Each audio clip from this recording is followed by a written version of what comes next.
Bem-vindo, bem-vinda, vamos lá para o programa de número 41. 41 programas gravados aqui para lhe ajudar. E quando a gente te ajuda, a gente nos ajuda também. Trocamos uma ideia com o convidado traz aqui a situação, um feedback bacana pra gente somar naquele pensamento, né, galera? Olha aqui pra mim, de compartilhar conhecimento para evoluirmos juntos. E hoje vamos falar um pouquinho a respeito de precatório RPV. Quando você ganha uma ação, autor, quando você ganha uma ação lá, advogado, e daqui a 2, 3 anos vai ganhar lá, vai pegar, botar no bolso 150 mil. Daqui a 6 meses, 2 meses, 90 dias, vai pegar lá o 80, 90 mil. Dá para antecipar? Dá para botar essa grana no bolso agora? Dá. E quem vai ensinar, quem vai te ajudar, é o cara que está aqui na minha frente, um admirador, uma admiração que eu tenho muito grande pela pessoa dele. Já negociamos, já compramos, compramos não, já vendemos para ele, né? Se dá para se dizer vender, depois ele vai ensinar aqui certinho para nós. Já negociamos com ele e o cara é fera. Com nós aqui, Dr. Marcelo, muito obrigada por ter aceito o convite. E daí vem a primeira indagação, Marcelo. Antes de tu se apresentar, solta a boa aqui. Demora para te pagar depois que a gente decidir te vender esse precatório? Primeiro, agradeço a oportunidade aqui, né, de estar expondo o meu trabalho, de poder estar conversando com você aqui de uma maneira mais informal sobre o que eu atuo, como que funcionam as coisas, né, na minha área de trabalho. Mas respondendo a sua pergunta, a gente faz o pagamento à vista, né? Então, antes mesmo de assinar o contrato de cessão, a gente já faz o pagamento, ou seja, não demora nada para você receber, né? Quem fica com esse encargo de ficar esperando o tempo do pagamento somos nós, né? Sou eu, no caso. Mas, cara, o que te fez pensar nesse trem de comprar o precatório, de comprar o RPV, cara? Porque tu tira a grana do bolso, Marcelo. Da onde? Quem te deu essa coragem, mano? Na verdade, eu trabalhava num escritório previdenciário, né? Eu era sócio de um escritório também. E eu via que muitos clientes acabavam vendendo para outras pessoas, para outras empresas e tal. E me surgiu a ideia de nós, do escritório, comprar. Quando eu fui falar com os outros sócios, falaram que era totalmente antiético, né? Essa postura de nós mesmos comprarmos o precatório dos nossos clientes. Então eu resolvi me afastar da sociedade, com uma parceria principalmente com esse escritório. A gente começou, né, eu comecei com eles, nessa parceria, fazer a compra dos precatórios para os clientes. Daí tu começou a comprar os precatórios dos clientes do escritório? Deles? Deles. Caraca, que massa! Me afastei do escritório, né, saí da sociedade, e a gente fechou essa parceria para eu estar fazendo essa intermediação aí, essa negociação com eles, né? Sim. Dos clientes deles. E tu lembra do primeiro que tu comprou, como é que foi a treta? Lembro. Conta aí pra nós, agora fiquei curioso. Cara, sabe que esses dias eu tava pensando, mano, por Deus do céu, e assim, é tudo inspiração. Esses dias eu tava pensando, cara, pô, que trem massa, mano, dá pra gente tentar fazer um negócio desse aí. Conta aí pra nós a história, como é que foi o primeiro, Marcelo? O primeiro foi com bastante dúvida, né, bastante cautela, porque a gente também não sabia, eu não sabia exatamente como fazer, eu não tinha um contrato. Na época ainda não podia, hoje a gente pode fazer, eu vou explicar depois, né? Pode ser feito tanto por um instrumento particular quanto por um instrumento público, né? E na época só podia por via cartório mesmo, né? Então tinha que ser no cartório, tudo, tinham várias regras, então foi um pouco desafiador, né? Porque você também não tem certeza se está fazendo a coisa certa e tal, mas no final foi recompensador, eu acho, né? Depois do período que a gente tinha que aguardar, deu tudo certo, recebi certinho e a partir daí a gente começou a trabalhar exclusivamente com isso. E quanto foi que tu pagou o primeiro ali que tu comprou? Se me permite a pergunta. Olha, falar bem a verdade, eu não me lembro. Mas 50, 100, normalmente tu compra mais precatório ou é comum comprar RPV também? É só precatório que a gente compra, né? Os RPVs a gente pode fazer tipo de um crédito futuro, porque o período dele é tão pequeno que é muito difícil alguém querer, né, fazer a cessão do crédito ou aguardar 3 meses. Então, quando é um crédito futuro antes da requisição ter sido inscrita para pagamento, daí é mais comum do cliente, já tem a sentença, já tem, né, a decisão transitada em julgado, ainda tem todo esse trâmite, então vai demorar aí 1 ano praticamente, daí eles fazem a cessão. Agora, já com o RPV em mãos, fazer já é um pouco mais difícil, vou dizer assim, eu nunca cheguei a fazer. Perfeito. E tu disse tu tem hoje uma empresa que compra ou é tu mesmo que compra e faz toda essa negociação sozinho, ou de uma maneira unilateral, Marcelo? Hoje eu tô fazendo sozinho, né? Não tenho ninguém assim pra uma empresa por trás.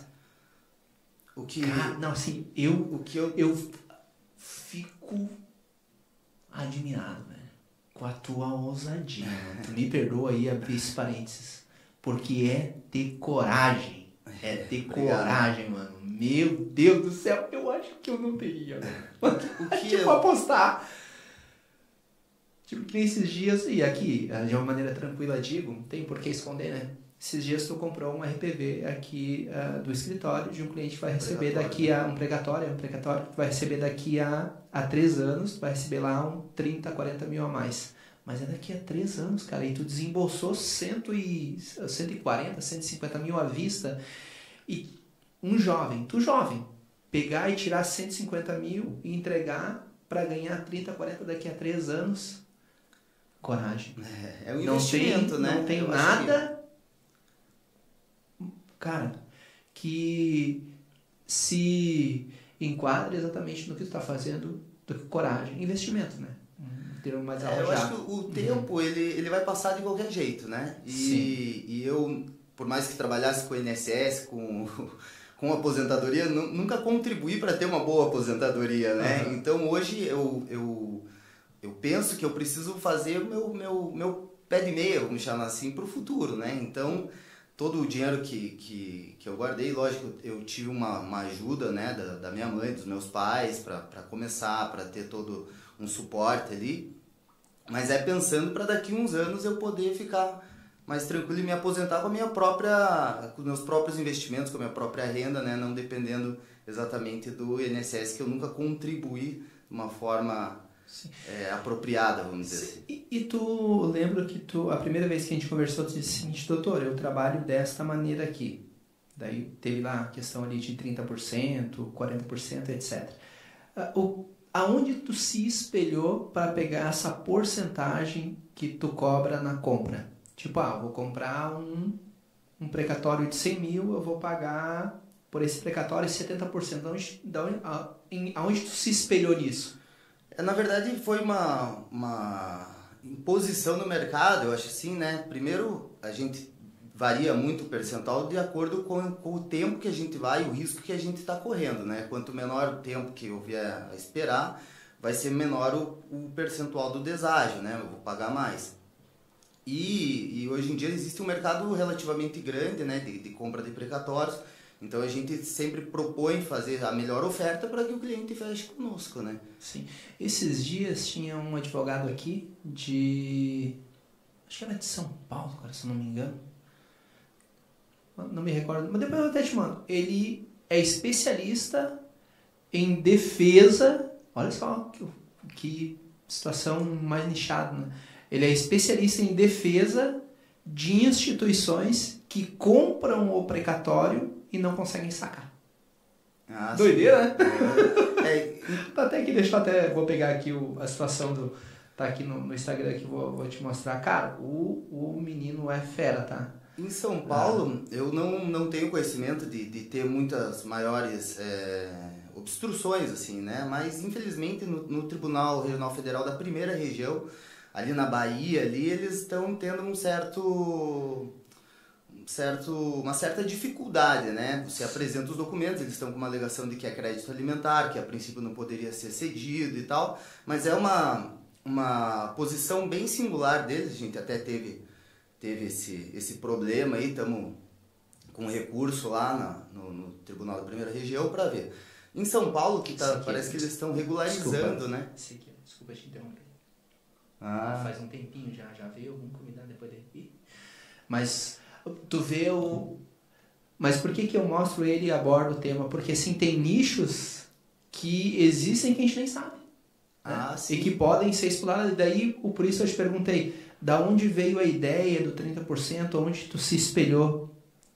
Porque às vezes essa cabeça mais aberta para o que está acontecendo no mundo é que permite a gente dar a virada de chave. Tu tava lá no escritório, a galera lá peleando, perde 5, de cada 10 perde 5, ganha 5. Daqui a pouco de cada 10 RPV que tu compra, tu ganha a porcentagem dos 10 RPV. Porcentagem dos 10 precatórios, ganha a porcentagem dos 10 precatórios vendidos. Né? Na verdade foi eu acho assim, foi, né, um clique, foi Deus, porque eu era o advogado sócio mais novo de todos eles, e nenhum deles nunca teve essa ideia de começar a trabalhar com a compra dos precatórios, né, com as sessões dos precatórios. Então eu tive essa iniciativa, né, eu levei a ideia para o escritório e a gente fechou essa parceria por uma primeira vez, sendo que existem vários outros advogados lá que atuavam há muito mais tempo do que eu e que nunca tiveram essa percepção, né. Então, eu acho que é essa visão, às vezes, que a gente tem um pouco fora daquilo que a gente está habituado, que faz a gente evoluir, né? E arriscar, né? Tem que ter esse espírito de ousadia, de querer arriscar, de tentar uma coisa nova, né? Muitas pessoas ficam acomodadas com aquela situação e não querem, não enxergam, né? Além daquilo. Perfeito, cara, concordo plenamente contigo. Mas daí, se me permite ali a pergunta, tu estava relatando ali a respeito de alguns tribunais aí do norte ali que estão com pensamento, tiveram ou tem ali um pensamento um pouco relativizado, cada um pensa de uma maneira, né? E hoje, é tranquilo comprar? Hoje está mais de boa? Tu se sente seguro hoje nas negociações? Um cliente, ele pode, de repente, entrar em contato contigo, o Dr. Marcelo, dizer assim, Dr. Marcelo, quero vender. Tu se sente seguro hoje para comprar o precatório, efetivamente falando? Sim, eu me sinto seguro porque a gente tem decisões, por mais que tenha esse tribunal isolado, né, lá da primeira região, que está tendo esse entendimento, a gente tem uma decisão recente também do Superior Tribunal de Justiça, do STJ, que está dizendo que é permitida a compra, inclusive, dos créditos de natureza alimentar, né? Então, por mais que tenha esse entendimento, a gente está amparado numa decisão de um tribunal superior. E uma situação peculiar. E o IR teu, como é que fica nesse contexto? Imposto de renda a gente declara, faço como do escritório, né? Declaro como essa diferença entrando pelo escritório. 28%? 27,5%, né? E paga? Tu não me engana, hein? Tem que pagar, né? Não me engana, doutor! O promotor não tá vendo. Falar em promotor, ontem... Essa parte você corta. Cara, ontem eu fui atravessar um pedido de revogação de prisão preventiva, daí fui lá, conversei com o juiz, o juiz muito solícito, tá? O meu abraço aqui pro magistrado que me atendeu ontem, né? Não vou dizer quem, senão daqui a pouco eu saio pra rua e vai dar problema. Mas fui lá, conversei com o advogado, com o magistrado muito solícito, me recebeu lá. Incrível, tá? O atendimento. Depois, pensei comigo, cara, eu vou dar uma passada no Ministério Público. Ou não, já tenho, né, cara? Pois vai dar boa, mano. Eu não consegui entender, desculpa. Fui conversar com o juiz e ele foi muito solícito. E quando eu saí do gabinete do juiz, eu pensei comigo, cara, eu vou lá conversar com o Ministério Público. Uhum. Com o Ministério Público. E fui lá, trocar uma ideia. E, cara, o fato de ter ido lá conversar com o Ministério Público, somado ao fato de ter ido lá trocar uma ideia com o magistrado e ter explicado a situação, vai permitir dar a coisa certa, tá? Só que, assim, tem que ter coragem.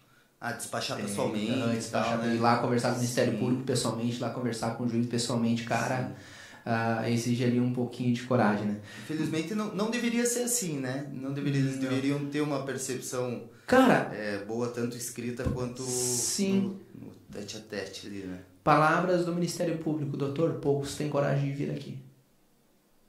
Via de regra, digo. Mas vim aqui, parabéns. Então, vem com deferimento então, né, doutor Marcelo? Tá certo. E, cara,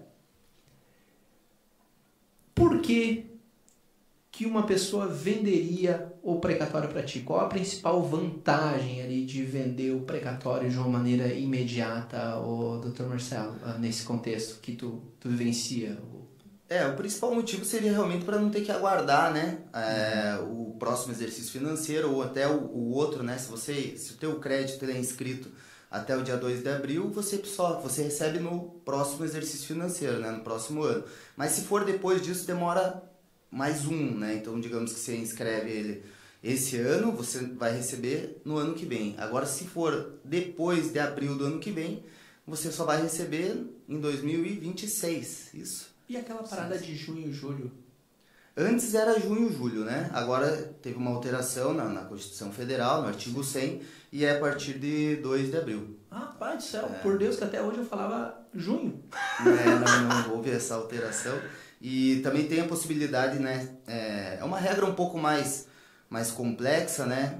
Mas se eles pegam a média de quanto é gasto com precatórios, né? O ente, né? O federal, o estadual, o municipal, e fazem a média dos últimos 5 anos.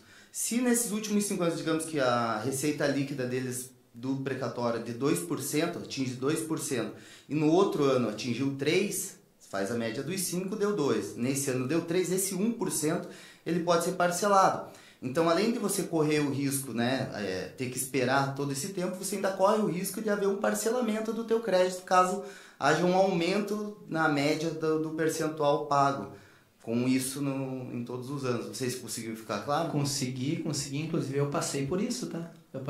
Teve a situação de alguns precatórios, né? Que eles foram lançados e iriam vir tudo para 2026 e com a possibilidade de ser parcelado. E daí acabou pagando ali em 2023, ali deu nos nossos... Não, 2024. Pagaram agora em 2024. Deu boa ali, mas ia ser para 2026 ainda parcelado.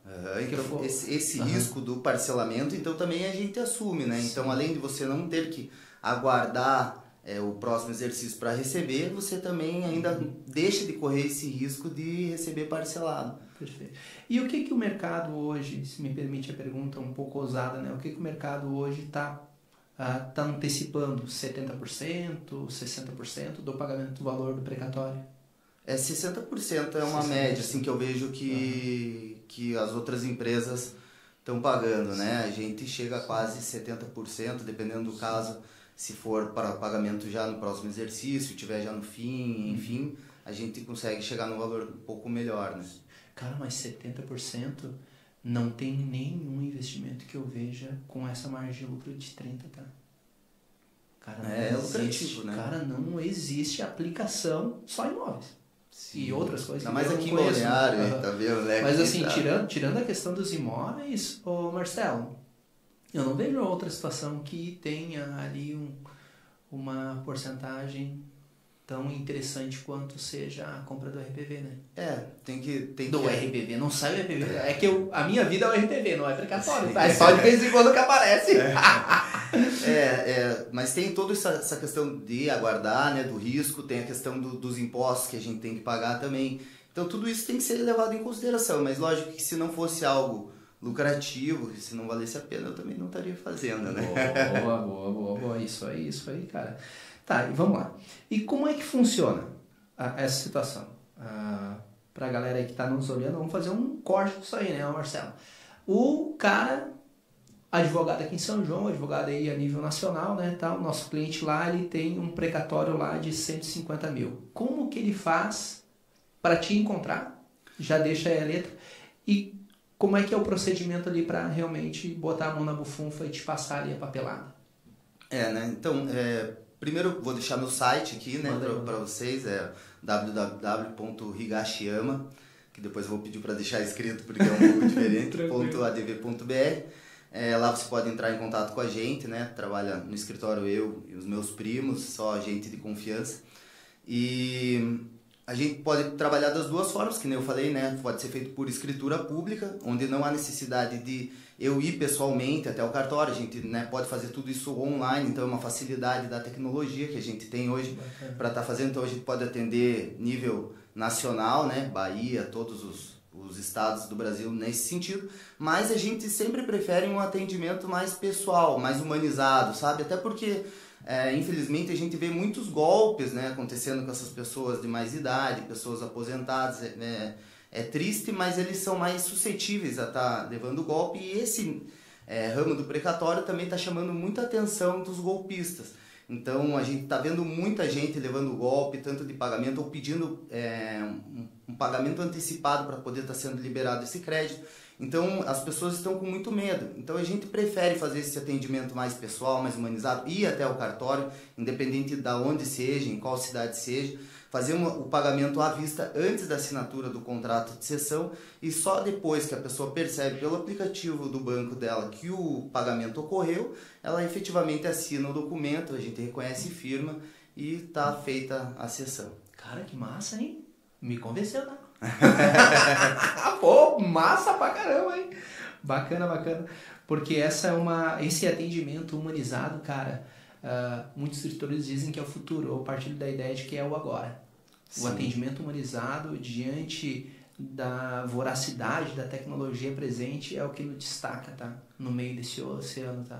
Cara, o atendimento personalizado, tá? E ainda mais essas pessoas, né? De mais idade, né? Eu gosto muito de ter esse contato com eles, de conversar, de passar segurança, de explicar tudo certinho. Eu sento com eles antes deles assinarem o contrato, explico tudo, cláusula por cláusula, para que não tenha nenhuma dúvida, né? Para que seja tudo feito com transparência, né?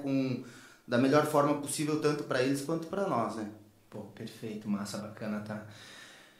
E me diz uma coisa,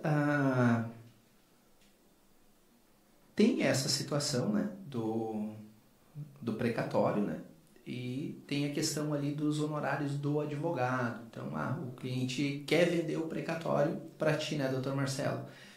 Como é que ficaria ali a questão envolvendo o advogado? O advogado às vezes não fica um pouco intimidado, acuado? Como é que fica essa relação entre o cliente e o advogado e os honorários do advogado com o cliente? Como é que fica essa relação aí para o telespectador que está vendo a gente? Tá, então eu quero vender o precatório para o Marcelo.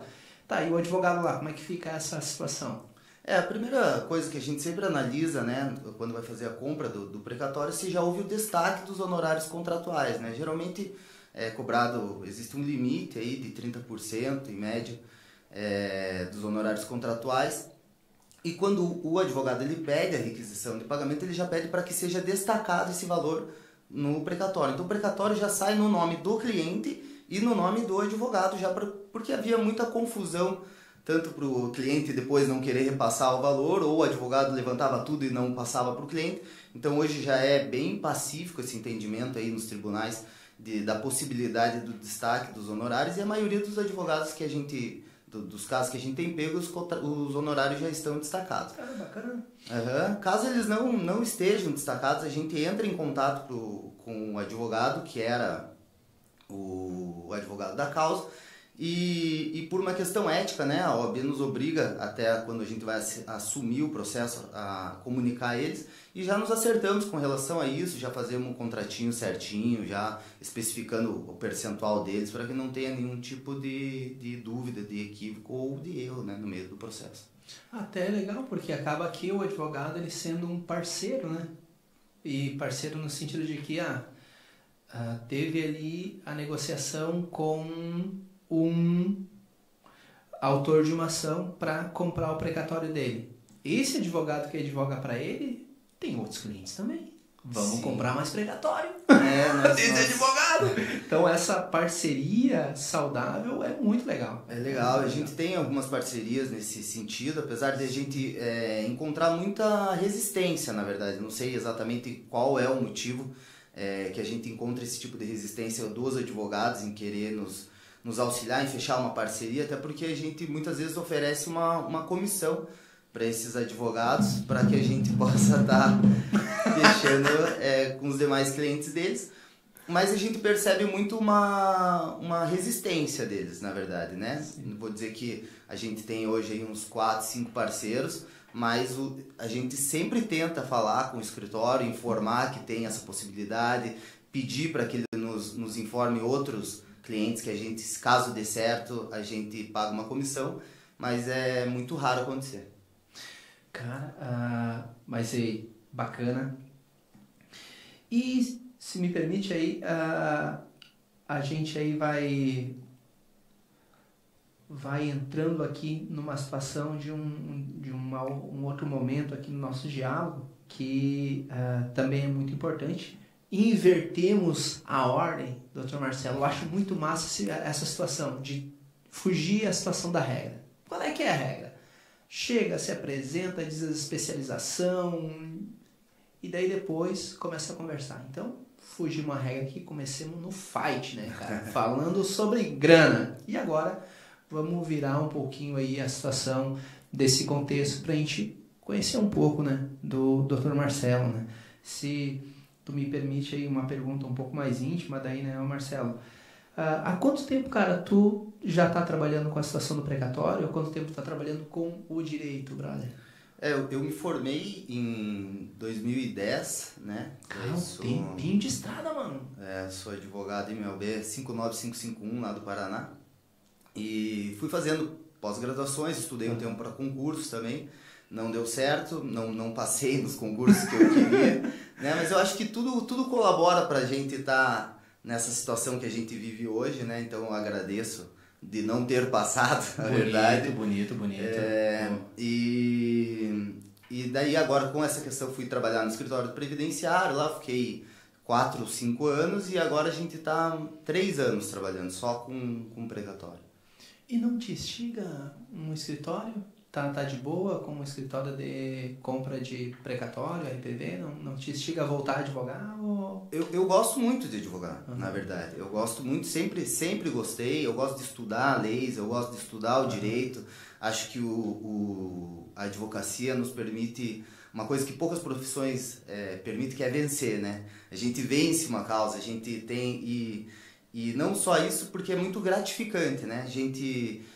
muda a vida das pessoas, né? Principalmente no direito previdenciário, às vezes a pessoa está ganhando um salário mínimo, você entra com uma ação de revisão, a pessoa começa a ganhar 3, até o resto da vida dela ela vai estar ganhando 3, né? E qual é que era a tua especialidade quando estava lá no escritório de direito previdenciário? Qual o nicho ali que você trabalhava? Era de revisão. Revisão. Até por isso que eu tô falando. Boa, né, mano? Só e tem umas revisão que são violentas, né? Era mais revisão buraco negro, né? Essa parte aí. Então eu me sentia, era muito gratificante, né? Você poder mudar a vida de uma pessoa, ou mesmo numa uma aposentadoria, uma coisa assim, a partir daquele momento ele vai receber aquela remuneração, aquela verba, né? Então eu acho que eu gosto muito do direito, mas a vida me levou para esse caminho aí, sou muito agradecido, gosto muito do que faço também. Trabalho com 2 primas minhas hoje no escritório, um amigo meu de infância. Então eu me sinto satisfeito com o que eu faço. Mas daí como que funciona lá o escritório de vocês? Tipo, vocês têm um escritório com fachada? Como é que é o escritório de vocês lá? O trabalho home office? Porque a galera não consegue, eu particularmente não consigo visualizar, né, um escritório que compra precatório. Tipo, não é que nem uma advocacia, né, que o pessoal passa, etc. Ou é? A gente tem mais com a gente que vai atrás dos clientes, né? Então tem o escritório, a gente fica ligando, a gente vai atrás dos advogados. Mas é um espaço fixo que você se reúne lá mesmo ou cada um na sua casa? Sim, é um espaço físico. Agora o Jansen tá integrando o nosso time e ele, por uma opção dele, quis ir ficar no home office e a gente também permite. Mas eu te pergunto isso pelo seguinte... Teve 2 advogadas aqui, a doutora Vanessa e... esqueci o nome da outra. Mas tudo bem. Cara, trabalham só home office. E violento número de cliente, cara. Só home office. Não tem escritório físico, cara. Não tem. Cara, então voando, mano. Então voando. Sigo a doutora Vanessa aqui na situação do Instagram, é incrível, tá? Reunião com empresa um dia, reunião com empresa outro dia também. Então, o home office, ele é a bola da vez, né? E dá certo. Mas eu acredito muito nesse calor humano. Que ter um espaço físico onde tu consiga... Não acredito no home office, acredito sim, acho muito bacana. Mas uma das coisas que penso te permite a te concentrar mais. Por exemplo, tu tá em casa, tu tem influência do cachorro, do gato, marido, esposa, etc. Tu chegou no escritório, o teu inconsciente já vai se amoldando para que tu vai ter que, cara, trabalhar em bater meta, entregar resultado. Não que não vá fazer em casa, mas o teu inconsciente te empurra quando tu vai pro escritório, lugar físico, para sentar lá e trabalhar. Eu gosto disso também. Eu não sou muito adepto ao home office. Inclusive, na época da pandemia, eu era um dos únicos advogados que ia até o escritório para trabalhar, porque eu acho que o nosso rendimento é outro, né? Para mim, pelo menos, né? Para muitas pessoas pode funcionar de forma diferente, sim, mas para mim, eu acho que exatamente isso que você falou, o foco fica, né, no trabalho, né? Você não se distrai tanto, você não rende mais. Então, eu sempre prefiro que eles também trabalhem comigo no escritório. Mais uma questão aí, o Jansen tem uma peculiaridade, ele preferiu, optou, a gente também... Isso. E o legal é que nem todo mundo é igual, né? Sim, sim. O bacana é que as pessoas são diferentes e o negócio é o seguinte, mano. Entregou resultado... É o que importa, né? Já mano. É verdade. Tem uma... Isso eu concordo com você. Tem algo que eu partilho aqui no escritório e todo mundo sabe. O que eu preciso? É resultado. É resultado. Claro que a gente tem uma organização e daí às vezes o cliente ele cria uma expectativa. Então assim, bateu as metas, cara, não precisa nem ficar trabalhando de boa. Só que assim, não tem como fazer isso de boa, e daí já me contradizendo, né? Só mudar um pouco o meu discurso. A gente precisa bater a meta como o principal. Mas o escritório é uma instituição em que o cliente ele vem aqui com uma expectativa de que tem profissional aqui. Então, por isso, a gente tem que respeitar uma carga horária de entrada e de saída. Né? Não porque eu entendo que isso seja o mais importante. O mais importante é o resultado. Mas também o cliente ele tem uma expectativa. Então, se o advogado não estiver ali no horário comercial, gera uma frustração muito grande para o cliente. Mas, se talvez no futuro criar uma sistemática em que tiver, de repente, uma outra pessoa para atender, e etc., entregou o resultado, pode ir embora. Mano. Pode trabalhar em home office, etc. Mas primeiro, o resultado. Sim, o resultado. Concordo. E daí depois fica mais de boa. Só que por hora, como a gente não tem tantas pessoas quanto gostaria em cada setor, tem que ficar ali para não deixar o cliente na mão se o cliente chegar aqui, né? Então, mas, cara, tem outra pessoa. É tranquilo para atender o cliente que chega ali de uma maneira inesperada. Mano, entregou em 3 horas o resultado, bateu a meta, vamos viajar. Perfeito. Eu na verdade, sempre fui um pouco mais rápido assim, do que os outros colegas, né? Justamente por essa questão de foco, concentração. Eu acho que eu sou bastante concentrado, sou bastante focado. Então, eu ia embora sempre antes. E eu nunca tive problema também nos lugares que eu trabalhava, porque eu ia todo dia quando eu terminava a minha agenda. Não terminava a agenda do dia, né? Eu zerava a minha agenda. Então, quando eu não tinha mais publicações, não tinha mais nada, eu ia embora fazendo no outro dia só as publicações que chegavam no outro dia. Então, eu concordo com você nisso, que a gente não... E esse escritório, né, particularmente esse último que eu trabalhava, a gente marcava... O cliente chegava só com hora marcada. Então, era mais fácil de a gente controlar, né? Quando vai ou não vai, poderia ir, mas todo dia eu ia. Bacana isso aí, mano. E qual foi o maior desafio quando tu começou lá no direito? E qual o maior desafio quando tu começou na compra aí do precatório, mano? Essas paradas, meu Deus do céu, rapaz! Porque esses desafios no início, quem não pensou em desistir que joga a primeira pedra, cara. Porque é punk, né, no início, né, Marcelo? Na verdade, o meu maior desafio foi no meu primeiro emprego. Porque eu... Infelizmente ou felizmente, né, entrei no escritório que eles tinham uma satisfação em dizer que ninguém aguentava ficar naquele setor muito tempo. Então, eu entrei lá, eles disseram, a última aqui ficou 5 dias e não voltou mais. E depois, né, no quinto dia, no quarto, quinto dia, eu entendi o porquê que a pessoa não voltava mais, né? Porque era um escritório que a gente trabalhava com contencioso de massa, e tinha um modelo para tudo e eles não passavam modelo nenhum para você, né? Então eu era recém-formado, não sabia nem se embargo de declaração precisava de preparo, não sabia nada e ninguém me auxiliava em nada. Por sorte eu namorava uma advogada que era um pouco mais velha, então eu tinha várias dúvidas, eu acabava ligando para ela para sanar essas dúvidas, porque dentro do escritório ninguém me auxiliava. Essa questão de não ter modelos, todo mundo ter modelo e não me repassar também me atrapalhava muito, né? Então eu tinha que trabalhar sábado, tinha que trabalhar domingo para poder dar conta, porque eu criava as peças todas do zero. Foi uma fase bem complicada, e inclusive o gerente do pessoal, que era alguém que deveria facilitar a nossa vida... Só chega um pouquinho mais pra cá. Isso, se me permite. Ele acabava me atrapalhando. Teve um caso que fui falar uma decisão, né, comentar sobre uma decisão com ele. Ele falou: Marcelo, fica tranquilo que esse caso é bem atípico, eu vou fazer esse agravo do instrumento. Tá bom.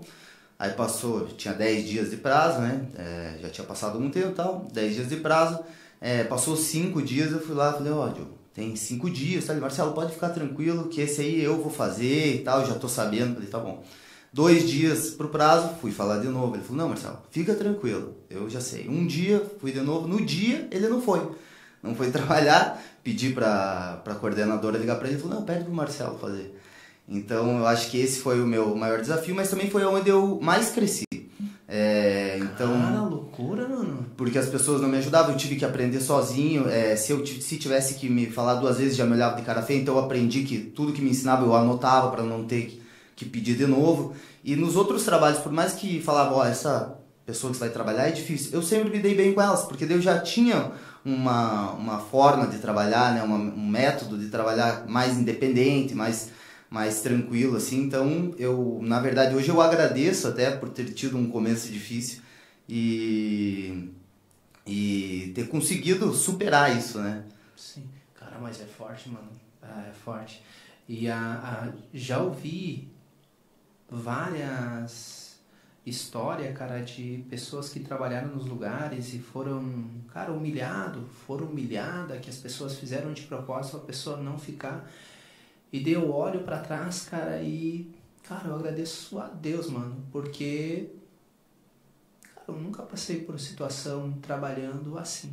Talvez, eu acho que porque eu nunca trabalhei antes de abrir o escritório, que qualquer escritório eu foro, cara. Cara, eu sou uma anomalia aí, porque, tipo... Faz sentido. Era industriário quando eu comecei a fazer faculdade. Saí da faculdade industriário. E daí saí da faculdade industriário e pensei: e agora? O que eu vou fazer? Vamos abrir um escritório. Eu lembro que na época a mãe da e sem muita experiência, sim, porque nunca tinha... Nada, rapaz. Pois sem nada, só faculdade. Muita coragem, só faculdade. Isso, né? Peguei a OAB. E daí a gente, na época... Tu vai abrir escritório, Moraes? Sim. A gente não comprou todos os móveis. Já um ano antes de se formar, sem ter feito a primeira prova da ordem, eu comecei a comprar os móveis pro escritório, mano. Olha só. Porra, fé inabalável. Não passa na prova, queria ver hoje ela. Né? Mas a lei da atração, né? Cara, loucura, mano. Loucura não. Muito. Hoje eu fico pensando, cara, é muita coragem, né, mano? É muita coragem. Comprei os móveis lá, fui lá fazer a prova, eu lembro que eu peguei aquela prova e pensei: cara, tá tudo comprado, mano. Tu vê se passa, seu jaguar. Vamos voltar ali. Mas agradeço muito a Deus, cara. Agradeço muito a Deus por não ter passado por algumas situações que... hoje, no escritório, às vezes eu conversando com pessoas que trabalham com nós, né? Temos pessoas trabalhando com nós há mais de 4 anos, outras que começaram há 2, 3 meses. E em alguns momentos esporádicos, não o pessoal aqui, mas colaboradores de outros escritórios, eles conversando, né? Eles vêm aqui, conversam com o pessoal que trabalha aqui e dizem: cara, o que é aquele escritório que você trabalha, Moraes? Cara, não tem treta, mano. Não tem escritório sem treta. Que escritório é que é? É verdade, é difícil. Claro, não é também um mar de rosas e etc. Não vamos enfeitar, né? Até as rosas mais bonitas têm espinhos, né? Sempre vai ter um desconforto, mas... em hipótese alguma... trabalhar com pessoas, né? Gera um atrito, mas em hipótese alguma situação de prejudicar o outro de maneira intencional, humilhar o outro, dar rasteira, pelas costas dar uma apunhalada. Cara, graças a Deus a gente conseguiu criar uma estrutura no escritório harmônica, né? Sim. Não é 100%, mas a gente está construindo algo muito legal. Isso também é mérito da liderança, né? A gente tem que... vamos dizer, né? Só porque eu comentei, tá falando isso, né, Marcelo? Mas eu acho que é verdade, né? Quando acontecem algumas situações, que com certeza acontece, você sabe lidar de uma forma, né, legal, eu acho que acaba refletindo também em como as pessoas que trabalham com você reagem. Cara, mas perfeito, eu concordo contigo, isso influencia sobre maneira, né? Puxando a sardinha pro meu lado. Cara, e me diz uma coisa, e a parte do precatório, qual foi o maior desafio para dar seguimento ali? O maior desafio, eu acho que uma vez uma cliente, também de longe, acho que se não me engano da Bahia ou Pernambuco, não tenho certeza, a gente fez a compra de todos os créditos dela do precatório e também ela tinha uma multa para receber, e a gente estava executando, né, no cumprimento de sentença provisória a multa, mas ela assinou o documento e tal, e a multa ela levantou. Então ela recebeu um aviso da Caixa, porque quando deposita muitas vezes a Caixa avisa, né, porque acho que é uma intenção dos gerentes de dizer, tem um dinheiro aqui, vamos investir, vamos fazer alguma coisa. Então eles acabaram avisando ela que o dinheiro da multa tinha caído e ela levantou o dinheiro sem nos comunicar. Quando a gente foi levantar, com o contrato, com tudo, ela já tinha levantado. Então foi bem complicado, né? Porque a gente não esperava, e ficamos com medo também de que ela pudesse vir a levantar o dinheiro dos precatórios, ainda não tinha uma decisão, né, passando para o nosso nome. Então acho que essa foi uma situação difícil. A gente entrou em contato com ela, conversou, ela fez tudo certinho, tivemos que ameaçar que ela ia ser presa e tal. Mas deu tudo certo no fim das contas. Não sei se configura crime ou não, apropriação indébita, né? Configura, né? Configuraria. Aí. Mas foi um medo que a gente teve, acho que foi uma das situações mais difíceis. Essa situação também de no TRF1 eles também não estarem aprovando as sessões também está sendo um pouco complicado, né? A gente está tendo que levar para o STJ, ainda está aguardando a decisão, mas eu acredito que não vai ter maiores complicações. Mas não tem sentido, né, cara? Porque como que... É um direito disponível, velho. É um direito disponível, não tem sentido a pessoa ela não poder dispor. Porque é verba alimentar, né? Esse que é o argumento. O verba alimentar eles não poderia dispor livremente. Só que é dos atrasados, né? Não é a verba que ele vai receber futura ou a mensal dele, né? Teria um limite, né, para ele dispor, até para essa questão dos empréstimos consignados e tal, né? Tem toda uma questão. Bom, não vou entrar no mérito, porque às vezes a gente tem uma opinião particular não baseada na lei e no entendimento. E daí eu dar minha opinião baseada no achismo também não vou ser muito feliz, né, cara? Mas totalmente divergente de todos os entendimentos de todos os outros tribunais, inclusive do STJ, né? Esse é um entendimento isolado lá do TRF da primeira região. Cara, pacifica esse trem, né, mano? Agora tá no STJ, a gente espera que seja... Tem um repetitivo e... tomara. Apazigua. Perfeito. Pô, bacana. Cara, e se me permite aí uma pergunta aí nesse contexto. E o que efetivamente, cara, te despertou o interesse ali pelo precatório? Foi a situação da grana ali com uma certa facilidade? Foi a situação de que a advocacia ela dava um pouco de trabalho a mais? Qual foi que deu aquela... qual foi o insight pro precatório realmente que instigou a tu ir para essa área, né? A princípio eu acho que foi a questão de que eu nunca abri um escritório, porque é essa questão dos clientes, né? Então quando eu vi essa oportunidade de trabalhar em conjunto com o escritório, já tendo alguns clientes e podendo ter acesso aos clientes de uma forma mais fácil, menos concorrida, eu acho que foi isso que me despertou a vontade de trabalhar com um precatório. Bacana, perfeito. Cara, e Marcelo, então batemos um papo aqui no primeiro momento, né, a respeito aí do fight, né, que é realmente a tua especialização, precatório, compra, né, aí nos destacou que é uma situação bem tranquila, e eu me sinto muito confortável conversando aqui contigo porque a gente fez negociação, foi muito transparente e, cara, um dia entra, né, as pessoas que te acompanharam me falaram, olhando pra mim, nossa, que menino mais querido. falaram menino ainda. Obrigado, Cara, então obrigado. assim, um atendimento incrível da tua parte, tá, Marcelo? Parabéns, mano. Lia uma frase do Kotler, num livro ali que tô lendo dele, um Monstro do Marketing. Ele dizia que a situação da venda, do marketing, e a venda tá nesse bojo, né? Ela teve, e tá num terceiro momento agora, mas ela teve três grandes momentos. Lá no passado, o primeiro, que era a venda pela indicação forte. Daí depois veio a questão da internet e a propaganda em massa, voraz. E daí agora a gente está num momento de uma galera cética com relação a essa propaganda voraz. Aonde aqui vai voltar ao que era lá atrás. O relacionamento. Realmente tu ser uma pessoa, tu ser gente que gosta de gente. Acho que assim é que a gente vai se destacar nesse terceiro momento aí da evolução do marketing, né, das relações. Que nem eu estava falando, a gente prioriza muito esse atendimento humanizado, né? Sim. Essa questão da gente conversar com a pessoa, explicar certinho, né? Inclusive um dos clientes aqui do escritório, eu levei ele até a casa dele, né? A gente foi até, acho que é Tubarão, não me lembro. Fomos conversando, eu, mulher, a esposa dele, foi divertidíssimo, foi super proveitoso. Então eu acho que é muito importante mesmo a gente ter esse contato, né? Esse contato Sim. humano. E eu gosto muito de conversar, gosto de pessoas. A minha família é do comércio também, né? Eu tenho um e-commerce. Então acho que essa questão também é legal e faz parte de mim, né? Cara, bacana.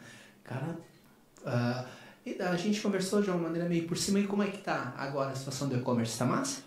Tá massa. Poderia falar um pouquinho sobre o e-commerce? O que exatamente tu faz? Se não se importar.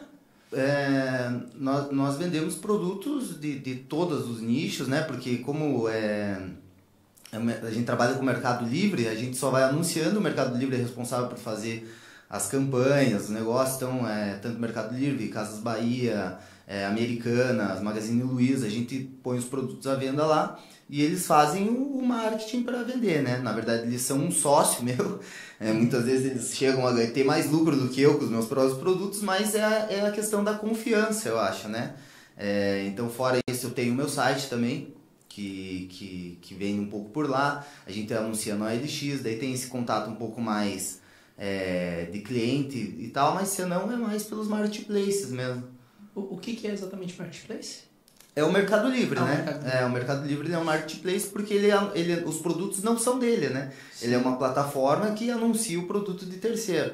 E se a gente for analisar hoje, as maiores empresas, elas trabalham com o que não tem, né? A maior empresa de hotelaria, Airbnb, não tem um imóvel, né? O Uber é maior de táxi e tal, não tem um automóvel, né? E o Mercado Livre e eBay, eles não têm um produto e são as maiores lojas de... Isso aí. Né? Então acho que essa é a evolução, né? da internet, o que a internet pôde fazer, né? De ter essas plataformas que elas só são uma plataforma e só garantem a segurança, né? É isso que elas fazem. E só falta a gente ter uma ideia de vender alguma coisa, de ter essa plataforma também que não precise ter para estar ganhando dinheiro, né? Cara, mas uma plataforma onde a pessoa possa se cadastrar para vender um precatório com toda a segurança jurídica e patrocinar isso para ter cada vez mais poder. O que para o advogado? Hoje tem muitas startups de aplicativos que a gente utiliza para cuidar da gestão do escritório. Cara, eu vou te dizer, daqui uns 2 anos, a ideia é iniciar um projeto para criar uma plataforma para ser usada por advogados, para que se tenha uma gestão inteligente dentro do escritório, mas algo voltado só para a advocacia tão e somente. Hoje a gente tem o melhor do mercado, que é o ProJuris. É o mais caro que tem. Aqui no Brasil não tem mais caro que o ProJuris, esse nós temos. Mas ele ainda faz para outras instituições. Ele não faz só para advogado. Então não está tão nichado. E a ideia é, no futuro, a gente desenvolver, mas isso com o tempo. Primeiro tem outros projetos aí para a gente iniciar e concluir, mas em algum momento a gente vai chegar nesse ponto de criar realmente um aplicativo, né? Criar uma plataforma para ser utilizado por advogados. para que realmente a gente consiga alcançar um nicho de pessoas que estão sedentas por algo que traga segurança. Segurança. Tem você falou, né, dessa plataforma proprietária, ela já existe até, mas como os valores são muito altos, é muito difícil tanto o cliente quanto o cedente, né, quanto o cessionário quererem pagar essa comissão. Então, pelo que eu andei olhando, poucas pessoas se dispuseram a utilizar, mas ela já existe. É de vocês? Não é nossa. Criar uma startup, às vezes a ideia é boa, ela só não está sendo bem vendida. Pode ser. Porque, cara, tem que ter... Hoje mesmo, eu faço as campanhas do escritório e hoje de manhã eu tava pensando, cara, eu vou ter que fazer alguma coisa para melhorar isso aqui. E pensando. E tu começa o dia pensando ideias e tu termina o dia pensando ideias. Tem que ter pessoas ao teu redor para ter ideias também. Porque se tu não tem nenhum insight... uma empresa que não tem novas ideias, uma empresa que não cresce, morre. Sim, a gente tem que estar sempre atrás ali para inovar, cara, para inovar. É verdade. Mas vamos lá, pro terceiro bloco, meu brother Marcelo, que é no seguinte sentido. Tem algumas palavras, né, que ao longo da vida a gente, quando as ouve, imbuída no significado dela, tem muito valor, tem muita história. E a gente tem aqui 5 palavrinhas que tem muito valor quando a gente fala elas. E daí a gente faz aqui para todo convidado, né, Marcelo, a seguinte indagação. A gente diz o seguinte: eu vou te lançar a palavra e tu diz para ela o que o teu coração fala a respeito dessa palavra para ti, remontando aí toda a tua história até o dia de hoje. Tem quantos anos, Marcelo? Tenho 38. Meu Deus, novinho. Eu tenho 38 também. Que dia tu faz aniversário? Você achando novinho? Faz que dia aniversário? 4 de junho. 26 de janeiro. Maravilha. Somos jovens. Somos jovens. Pra quem não sabe, nos conhecemos no rolê, né, mano? É Na verdade. brava. Quem diria, né, mano? Porra! O Felipe é um gentleman. O Felipe, ele... Indiquei uma moça, Thaís o nome dela, que ela trabalha com marketing, ela tem uma empresa a nível nacional, trabalha em Tijuca, fez uma parceria com o escritório lá que ele trabalha, animal, cara, parceria lá. E daí, por meio dele de conhecido, tá hoje aqui fazendo uma parceria animal com a gente aí, levando a situação desse nosso bate-papo aqui, que tenho certeza vai chegar aí num número indeterminado de pessoas e vai atingir alguém e pode sim ajudar aquela pessoa que precisa do dinheiro agora, não daqui a 2 anos. Às vezes, cara, 50 mil agora é melhor do que 1 milhão daqui a 5 anos. É verdade. Né? Porque a gente não sabe a dor da da necessidade, pessoa, né? A necessidade, né? Mas vamos lá. Seguindo aí a linha de raciocínio que colocava antes, né? Cara, quando eu te digo a seguinte palavra, trabalho, o que vem no teu coração, mano? Trabalho para mim vem algo muito importante, é onde a gente fica a maior parte do nosso tempo, né? Então eu acho que tem que ser um lugar que a gente se sinta bem, um lugar confortável, que supra as nossas necessidades, né? E que nos faça bem. Perfeito, mano. Ei. A gente acaba, para mim, né? Sim. As coisas mais importantes que a gente tem é família, né? E a gente acaba ficando mais com as pessoas do nosso trabalho do que com as pessoas da nossa família, né? Muitas vezes eu trabalho com a minha família, graças a Deus, eu consegui unir os dois, né? Com as minhas primas e tal. Mas no trabalho a gente acaba ficando mais tempo com as pessoas do trabalho do que propriamente com as pessoas da nossa família, as pessoas que a gente ama de verdade. Então esse ambiente de trabalho, as pessoas que a gente se relaciona tem que ser muito bom, né? A gente tem que estar feliz, a gente tem que estar satisfeito com isso. 38 anos com bagagem, mano. Pô, perfeito, tá, velho? E Deus, mano? Tu é católico? Eu sou evangélico. Deus pra mim é amor, né? E mais do que tudo é a certeza de que tudo coopera para o nosso bem, né? Eu acho que tem 2 versículos que eu gosto muito, né? Que é esse, que todas as coisas cooperam para o bem daqueles que amam a Deus e são chamados segundo o seu propósito. E tem um que fala: em tudo dai graça. Eu acho que os dois se complementam, né? Na medida que muitas coisas acontecem. Hoje a gente acha que é ruim, como o negócio do meu trabalho, né? Ou vários outros exemplos que a gente acabou falando aqui. Em todos, no final, a gente deve agradecer, porque contribuíram de alguma forma ou de outra para a gente estar onde a gente está, para o nosso crescimento, né? Então, quanto mais a gente agradece, mais coisas boas acontecem. Então, eu levo muito isso na minha vida, assim. Cara, eu tava te olhando aqui vidrado, mano. Porque eu partilho exatamente desse sentimento. A gente tem que agradecer, mano. Sim, até as coisas ruins que acontecem, sim, a gente tem que agradecer. E lá na frente a gente vai entender o porquê que as coisas aconteceram, as coisas se encaixam, né? Se a gente estiver no propósito de Deus, né? Fazendo as coisas certas, né? Sempre com honestidade, com transparência, né? Eu acho que é esse o caminho. Cara, e não tem outro. Não tem outro. Aquele que trilha um outro caminho, Deus cuide dessa pessoa. Perfeito. E diversão, mano? Quando você me fala em diversão, eu penso em algo temporário, sabe? Ela é muito importante, mas me soa temporário, né? É uma diversão, né? É algo que acaba. Então, eu acho que a gente deve focar mais na felicidade, né? A felicidade, eu acho que a diversão é importante, faz parte, mas eu acho que a felicidade é uma escolha que a gente faz, né? Diária. A gente escolhe ser feliz porque, pelo menos a maioria das pessoas, tem muito mais coisas para agradecer, muito mais coisas para se alegrar do que realmente ficar triste ou olhar o que não tem ou desejar algo que não tem. A gente tem as duas pernas, a gente tem os dois braços, a gente enxerga, a gente fala. Eu acho que só isso já é um motivo pra gente agradecer e pra gente ser feliz, né? Sim. Todos os dias, via de regra, oro com a minha filha, né? Quando ela tá comigo. E faço uma oração meio que, às vezes, que se repete alguns pontos, né? Eu falo e ela repete, né? E daí algumas coisas agora, antes de eu falar, ela já tá falando, né? E nas nossas orações sempre está: eu agradeço por ver, por falar, por poder caminhar, por poder ouvir. E nas primeiras vezes que fiz essa oração, a Laura me perguntou: nossa, mas pra que agradecer por isso, pai? Por isso. Tem gente que não tem. Cara, isso é o mais importante. Né? Às vezes são coisas pequenas que a gente não dá valor, né? Porque pra gente é normal, sim, mas se nos faltar, né? Se a gente ter saúde, a gente poder andar, a gente poder enxergar, né? Enxergar acho que é muito importante também.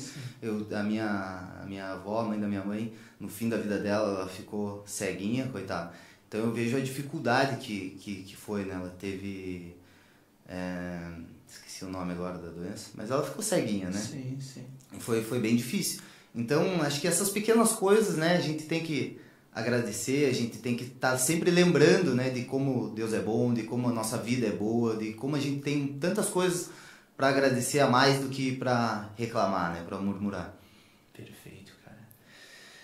E saúde, brother? Saúde também eu acho que é uma coisa muito importante, né? Eu acho que a gente tem que focar em 3 pilares da saúde, o corpo, né? Assim, ela tá numa delas, que é a saúde espiritual, né? A saúde das emoções, né? E a saúde física, né? Então eu acho que a gente tem que focar na saúde nesses 3 pontos aí. Cara, perfeito. Agora acho uma subdivisão. Antes eu falava, uma das coisas mais importantes é a saúde. Agora a saúde se dividiu em 3. Meu Deus do céu. Cada vez fica mais complexo. Mas é cuidar dos pensamentos. Também, o que tu alimenta tem mais força. Né? Tem que ter uma saúde mental, né? Você precisa se cuidar nesse quesito, você precisa cuidar do seu corpo e você precisa cuidar do seu espiritual também, né? E não se confunde os 3, né? São coisas distintas. Sim, todas importantes. Sim. E, para a gente finalizar, para ti, o termo família, Marcelo? Família é a base, né? É da onde a gente vem, é onde a gente tem as nossas origens, a nossa educação. Eu acho que é a coisa mais importante que a gente tem aí, é Deus e a família. Sim. Tua família é do Brasil mesmo? É do Brasil, meus bisavós, meus avós vieram do Japão, dos meus bisavós. Sim. Foram trabalhar na roça, meu avô foi mecânico de caminhão, comprou uma loja, minha mãe foi estudar faculdade e tal, e a gente está aqui hoje graças a eles, né, aos meus antepassados, aí, meu avô, meu bisavô que vieram do Japão, trabalharam bastante para eu poder estar usufruindo do que hoje eu usufruo. Sim. E atualmente tu mora onde? Moro em Curitiba, né? Moro em Curitiba, tô com um apartamento aqui em Balneário, tava tentando abrir um negócio aqui, não deu certo, mas eu agradeço porque até quando não dá certo, né? A gente tá aqui hoje porque não deu certo uma coisa, a gente acabou fazendo outra coisa dar certo, né? Então, aquele dia que a gente se conheceu, eu tava de bobeira, vi a Yasmin postando uma publicação, falei, tô aqui, vou lá conversar com ela, tal, vou lá, a gente acabou se conhecendo, já fechamos essa parceria, então até quando as coisas não dão certo, cooperam, né, pro nosso bem. Então são todas as coisas que cooperam no nosso bem, pro nosso bem, nesse sentido, né, tanto as coisas boas quanto as coisas ruins, no fim nas contas, elas estão cooperando pra gente. E cara, em tudo Deus tem um propósito. Hoje, como tu foi muito feliz no teu discurso, tem coisas que acontecem hoje que a gente não entende. Tenha calma. Lá na frente a gente vai compreender o porquê. É verdade. E sempre tem um porquê e Deus está cuidando de tudo, né? Desde que, claro, a gente esteja na presença dele fazendo realmente a coisa certa, né? Existem coisas que estão ao nosso controle, né? E essas coisas que estão ao nosso controle, realmente a gente tem que ter um pouco de coragem para enfrentar e tomar uma decisão com relação àquela situação. Mas tem coisas que também não estão ao nosso controle. E para essas coisas que não estão ao nosso controle, a gente tem que ter a sabedoria de, cara, aceitar, mano. Sim. E também ter o cuidado de pedir para Deus, me ensina a entender. Se isso não está no meu controle ou se isso está. Porque às vezes tu acha que está no teu controle, mas não, mano. É verdade. E às vezes tu quer delegar algo que é tua responsabilidade. Tem razão. Cara, isso é forte. A sabedoria para distinguir uma da outra é o que separa a criança dos adultos. Eu tô crescendo ainda. Mas esses dias eu li um livro do Carnegie que ele dizia o seguinte: um homem cresce depois dos 40. Fiquei até de boa. Por isso você chegou à conclusão de que você é jovem. Marcelo, cara, se me permite aí, deixar naquela câmera ali a situação da onde é o teu escritório, tuas redes sociais, pra galera dar uma chega lá, te seguir Na verdade, e firmar parcerias, né? Como eu falei, né, eu tenho um site que é www.higashiyama.adv.br. Eu acho que tudo está mais concentrado ali, tem as principais dúvidas, as principais informações para que você possa estar entrando em contato com a gente e a gente poder estar fazendo o melhor negócio aí com o seu precatório. Vem cá comigo, vem cá comigo. E aí?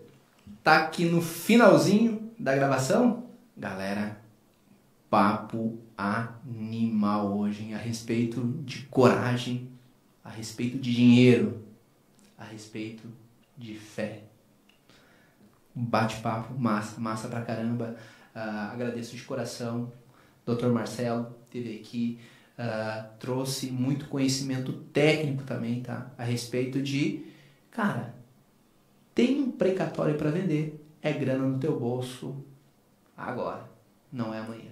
O cara trouxe aqui um insight animal. Antes de tu assinar a papelada, a grana tá no teu bolso. Claro, demora um pouquinho, né? Não é agora! Mas entra em contato com o Dr. Marcelo. Se ter uma certa dificuldade para achar o contato dele, dá um oi aqui para mim mesmo, eu passo o contato pessoal dele, não tem problema, a ideia é que a gente realmente se ajudar. E, galera, faço um pedido aqui simples.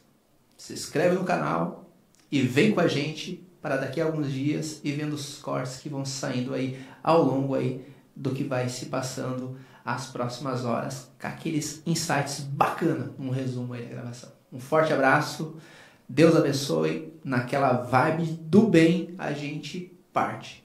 Aquela vibe no seguinte sentido, de compartilhar conhecimento, né, galera? Para evoluirmos juntos. Valeu, forte abraço!